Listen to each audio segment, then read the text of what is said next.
We're continuing with our study of Shulchan Aruch and Mishna Brura, and today we are looking at the blessings of the Torah, Birchot HaTorah.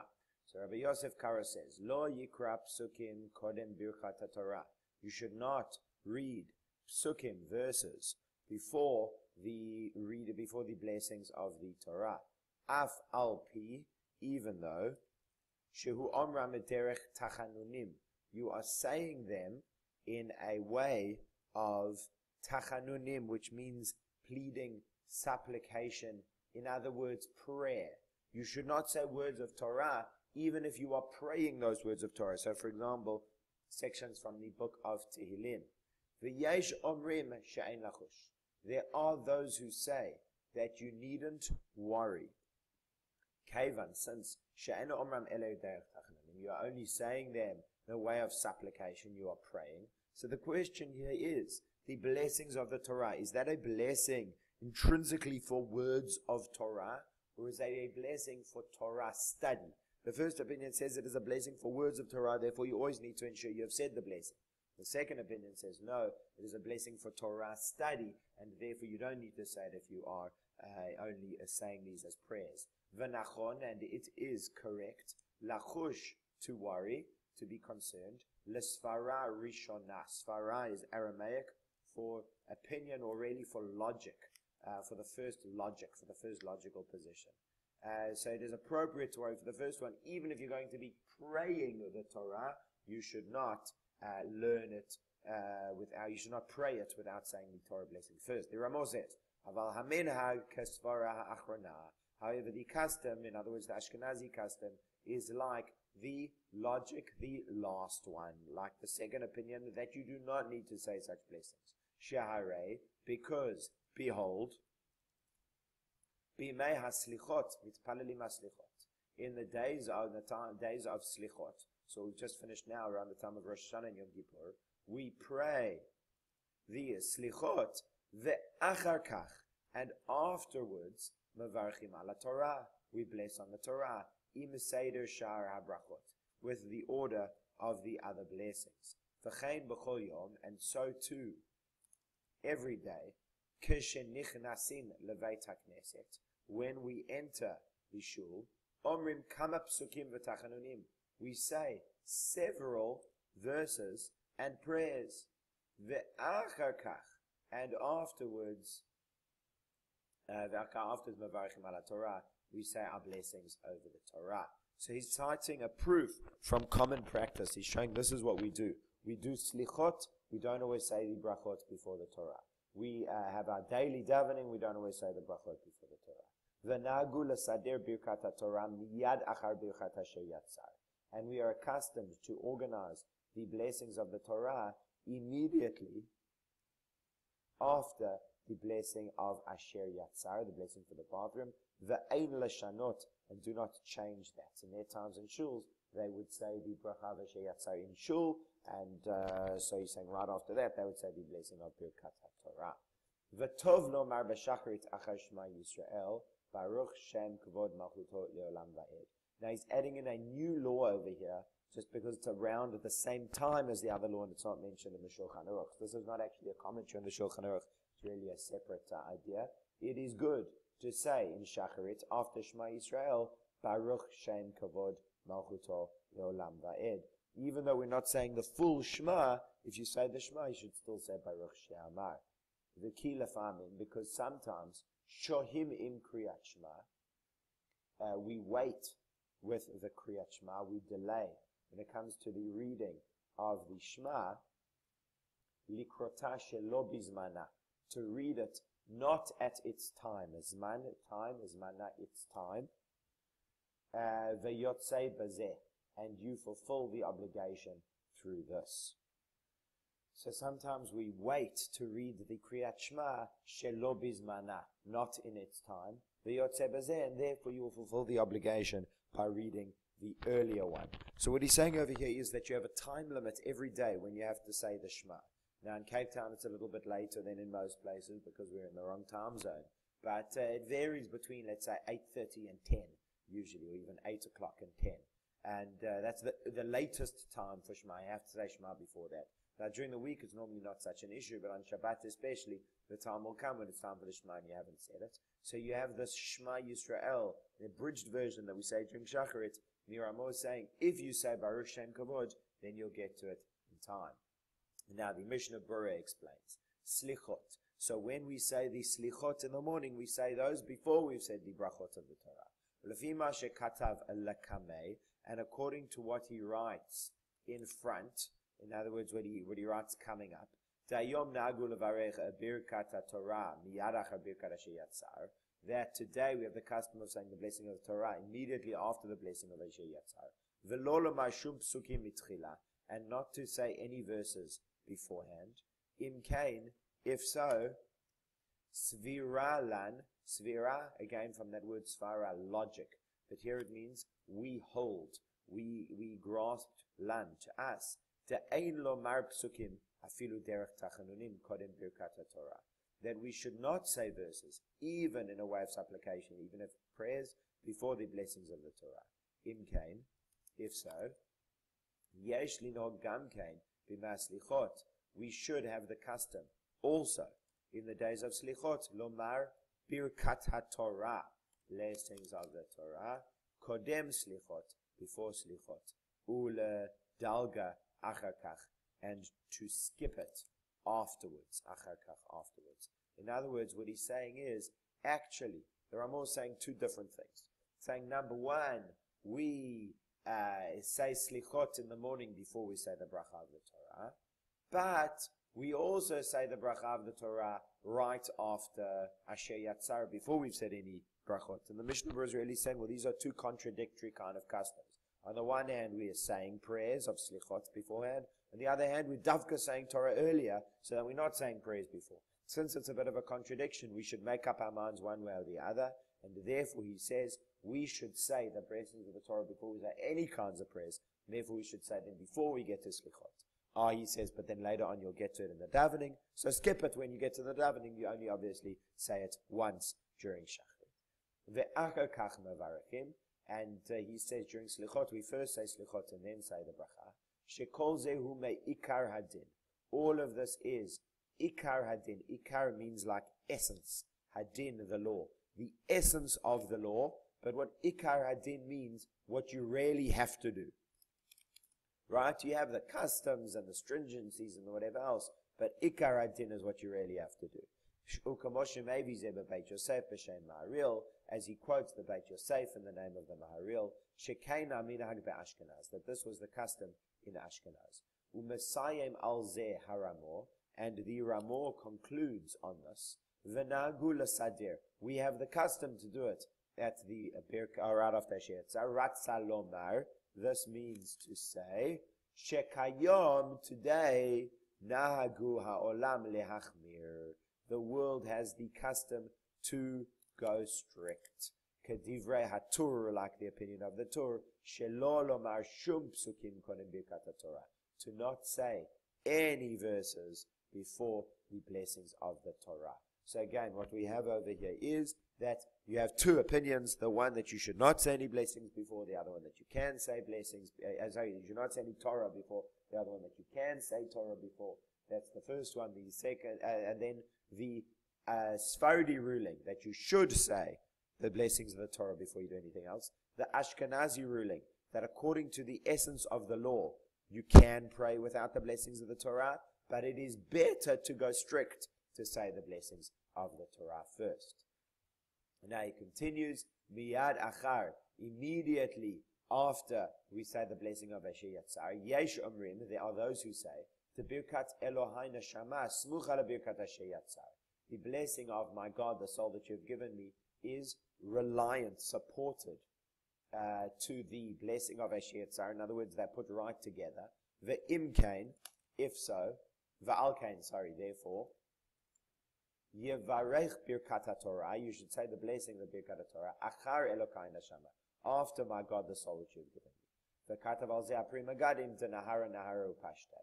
So he's saying, according to those who say you should say Asher Yatzar right after Elokai neshama, I beg your pardon, Elokai neshama right after Asher Yatzar. So then you'll say birkat Torah after that. So what he's debating here, what exactly is the right order? Is it better to go Elokai Neshama, Asher Yatzar, blessings of the Torah, or Asher Yatzar, Elokai Neshama, blessings of the Torah. V'katav al zeh ha-Pri Megadim, and the Pri Megadim wrote on this. The Nahara upashtei. This is a phrase from the Gemara. It's Aramaic, but it's a very important phrase in halacha. A Nahara, a river, upashtei, and it spreads out, as we've seen from that word pashut, or it means tributaries. Each river and its tributaries. What he means is, or each river and its course, maybe is a better way to put it.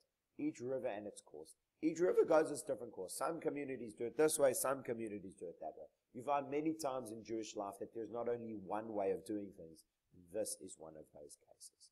B'shacharit, he says, when we're saying Shema Yisrael, afilu hamashkimim baboker, hashkem v'omrim Shema Yisrael, kodem amud hashachar. Even those who mashkimim get up early in the morning should get up early and say Kriyat Shema, reading Shema, before Kodem Amud HaShachar. Amud HaShachar literally means Amud is pillar and Shachar is dawn. The pillar of dawn. But what that means is when daybreak, when the sky starts to lighten. This is before sunrise. So when the sky is just getting light. There, certainly, Vadai, you have not fulfilled through this the Kriyat Shema. Af al pi kain. Nevertheless, noagin l'sayim acharav baruch shem. We are accustomed to conclude afterwards baruch shem. So what he's asking is, do we only say baruch shem when you realistically will be fulfilling your obligation of Shema, or even not? So he's saying, no, even not. Aval ma she'omrim kodim yishtabach u'v'torah tzachah katuv lemor Shema Yisrael ein lomar acharav baruch shem kvodo le'olam va'ed. But, so you say Baruch Shem always, say Baruch Shem Kavod always after you've said the Shema in that morning, even if you're saying it super early. However, before Yishtabach, at the end of the Song of the Sea, there are those who say, Uva Torah Tacha Katuv, and in your Torah it is written, Lemor saying, Shema Yisrael Hashem Elokeinu Hashem Echad, that we say right before Yishtabach, Ein Lomar Acharav, Baruch Shem Kavod, Malchuto Leolam Va'ed. We do not say after it, Baruch Shem Kavod, etc. Now he says, why should you be careful to say Baruch Shem Kavod? Because sometimes you're going to get to the Shema late in the service and it's too late already. Ki lefamim, perished. The explanation is, Mishum, since, telefamim, sometimes, shohin hatzibur, the community wait. Tzibur is community. Wait, we delaying it. It's Shabbos, we're starting late. Lachain yomru b'chol pa'am Baruch Shem Kavod Malchuto Le'olam Va'ed. Therefore, you should say every time this Baruch Shem Kavod. Tevalo Baruch Shem Kavod Malchuto Le'olam Va'ed. Because without saying Baruch Shem Kavod, lo nir'eh ha-Kriyat Shema rak kasipur devarim. The Kriyat Shema looks like only sipur devarim, saying things. Right? Sipur, a story. Only saying things. If I'm saying the Shema, I'm just saying, listen, you want to know, God is one, God is one. But it's not a declaration of faith as a mitzvah. Baruch Shem Kavod ritualizes it, makes it something that we're doing as a declaration, as a mitzvah. Ach yechavein, however you should have in mind, shelo letzeit ele im kain yarei she'atzibur ya'avru zman kriyat Shema. However you should have in mind not to fulfill your obligation, ele im kain, unless you are yarei, afraid, Shatzibur, that the community will pass over the time, Ya'avor, pass over the time of Shema. Aval keshelo Ya'avru, but if they will not pass over the time of Shema, Mutav, it is better, let's say to the Kriyat Shema, to fulfill your obligation of Shema, Im Hatzibur, together with the community. Shebat Tzibur Yikarei Kol HaShlosha Parashiot, because with the community you will read all three paragraphs, parashas, uva virchoteha, and with its blessings. Kamo shetiknu chazal, as our sages instituted. Lechatchila, ideally, in the first place. So what he's saying is like this. First prize is that you say the Shema together with the community, with all the brachot, before the expiry time. Second prize is the community is going to say it too late, so you say it earlier on. Now the truth is, in either scenario, the words that you say are the same. You're going to do your little Shema, your abridged Shema and Baruch Shem Kavod earlier on in the service, and you're going to do the full Shema later on in the service. But when you're going to get to the later Shema in time, you say that earlier Shema with the full intention. When you're going to get when you're going to get to your Shema in time, you say that Baruch, that earlier little Shema. It's just saying, I'm just saying the Shema. When you get to later on, then you're going to say the full Shema. However, if you're worried you'll go past the time, then you have intention when you first say the Shema that you're saying it at a time. And in a place that you're afraid that the community will pass the time of Kriyat Shema, you should have intention within your heart, or his heart. He should have intention within his heart. Kedin Kriyat Shema, like the law of Kriyat Shema.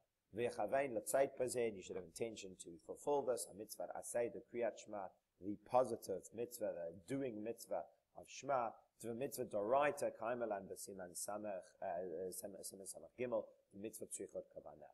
Because the mitzvah doraita, a mitzvah doraita from the Torah, Aramaic word, oraita means Torah. Kaimalan, we have the opinion, in chapter number 63, that mitzvot need intention. What he's saying over here is, there's a discussion amongst our sages. If I would just be reading Torah and I would come to the section of Shema, have I fulfilled my obligation of Shema? So the discussion is a long discussion, but he says, for a Torah mitzvah from the Torah, yes, you need intention. If you just read it like you're reading the Torah, you have not fulfilled your mitzvah. The Yesh Omrim, some say, Shikarei kol ha-parsha, should read the entire parsha Rishona, that whole Ve'ahavta et Hashem Elokecha. Ve'yoter tov she'az yikra kol shlosha parshiot, and it is yoter tov, more good, what we would say, better, that then you should read all three parshas. K'mo shekatav ha-Pri Chadash, as the Pri Chadash said, Kedei lehazkir yetziat Mitzrayim, in order to mention the exodus from Egypt, Bizman Kriyat Shema, in order to mention the exodus from Egypt, we say the Shema. V'chaya Adam, he skimmed, the Chaya Adam agreed to the Pri Chadash. In other words, certainly best choice is you just say the little bit of Shema at the beginning and the full Shema at the right time with the community. But if you know the community is going to run late, what you should actually do, second choice is you say all three paragraphs of the Shema early. Third choice is you just say the Shema and the Baruch Shem Kavod early. Shelo bizmanav, we might say Shema not at its time. Danu achar shalosh shaot, after 3 hours, she'avar zman kriyat Shema, that the time for Shema would have passed. Va'adayin, and still lo avar zman birkot kriyat Shema ad achar sha'ad daled. The time for the blessings of the Shema has not passed until after hour number 4. As we will see in chapter 58.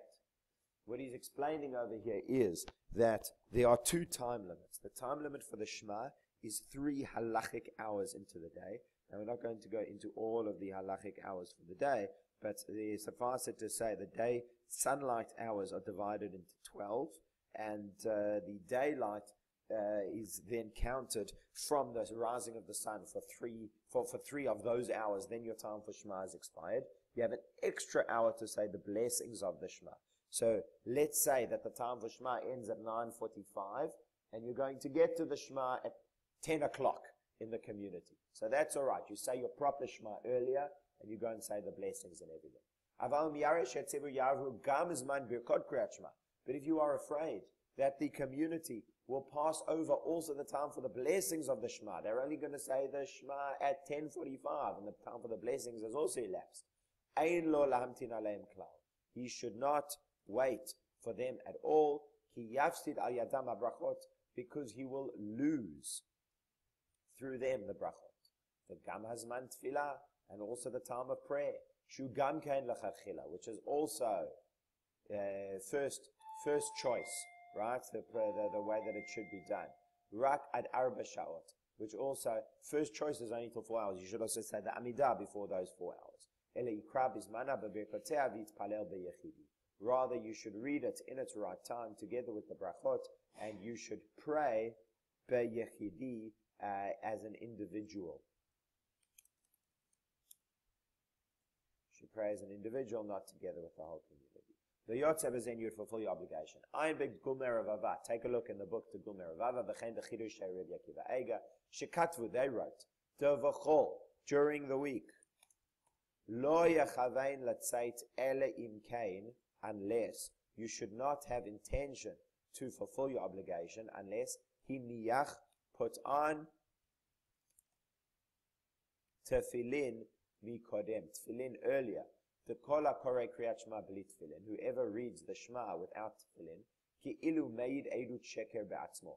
It is as if meid testified, edut sheker, false testimony, be'atzmo, about himself. In other words, in the shema we have the mitzvah of tefillin. For me to stand up and say the Shema and say how important tefillin is and I myself am not putting on tefillin is what we would call hypocrisy. So you should always try to make sure that you got your tefillin on when you say the Shema. Upashut. But it is obvious. The ef shar, if it is impossible, lo le'aniach tefillin ata, for him to put on tefillin now. Ma'eze inyan, for whatever reason. Al yimana, do not hold back mechamat zeh, because of this. If you have the choice of saying the Shema with tefillin, without tefillin, you definitely should put on tefillin. If you can't put on the tefillin, so say the Shema anyway.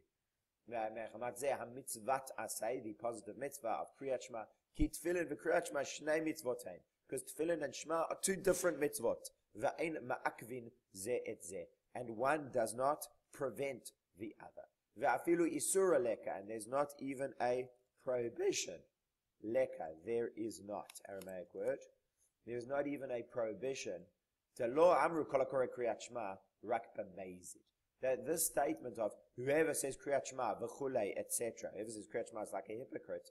Rak b'meizid. That only applies intentionally.